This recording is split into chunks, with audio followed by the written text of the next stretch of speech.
Matthew chapter 20. For the kingdom of heaven is like the landowner who went out early one morning to hire workers for his vineyard.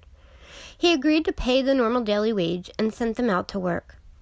At 9 o'clock in the morning, he was passing through the marketplace and saw some people standing around doing nothing. So he hired them, telling them he would pay them whatever was right at the end of the day. So they went to work in the vineyard. At noon and again at 3 o'clock, he did the same thing. At 5 o'clock that afternoon, he was in town again and saw more people standing around. He asked them, "Why haven't you been working today?" They replied, "Because no one hired us." The landowner told them, "Then go out and join the others in my vineyard." That evening, he told the foreman to call the workers in and pay them, beginning with the last workers first. When those hired at 5 o'clock were paid, each received a full day's wage. When those hired first came to get their pay, they assumed they would receive more, but they too were paid a day's wage. When they received their pay, they protested to the owner. "Those people worked only 1 hour, and you've paid them just as much as you've paid us who worked all day in the scorching heat." He answered one of them, "Friend, I haven't been unfair. Didn't you agree to work all day for the usual wage? Take your money and go. I want to pay this last worker the same as you. Is it against the law for me to do what I want with my money? Should you be jealous because I am kind to others?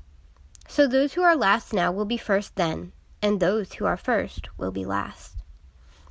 As Jesus was going up to Jerusalem, he took the 12 disciples aside privately and told them what was going to happen to him.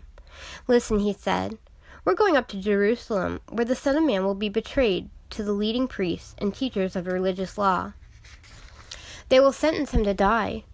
Then they will hand him over to Romans to be mocked, flogged, and whipped and crucified. But on the third day he will be raised from the dead."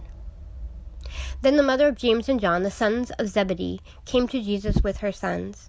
She knelt respectfully to ask a favor. "What is your request?" he asked. She replied, "In your kingdom, please let my 2 sons sit in places of honor next to you, one on your right and one on your left." But Jesus answered by saying to them, "You don't know what you are asking. Are you able to drink from the bitter cup of suffering I am about to drink?" "Oh, yes," they replied, "we're able."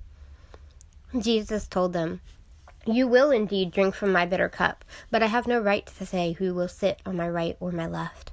My Father has prepared those places for the ones he has chosen." When the 10 other disciples heard what James and John had asked, they were indignant. But Jesus called them together and said, "You know that the rulers in this world lord it over their people, and officials flaunt their authority over those under them. But among you, it will be different.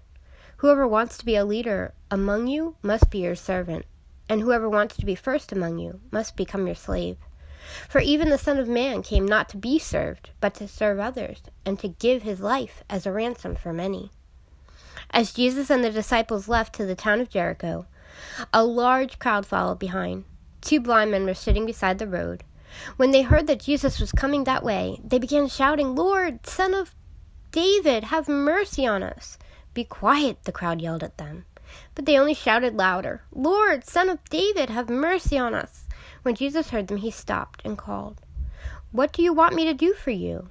"Lord," they said, "we want to see." Jesus felt sorry for them and touched their eyes. Instantly they could see. Then they followed him.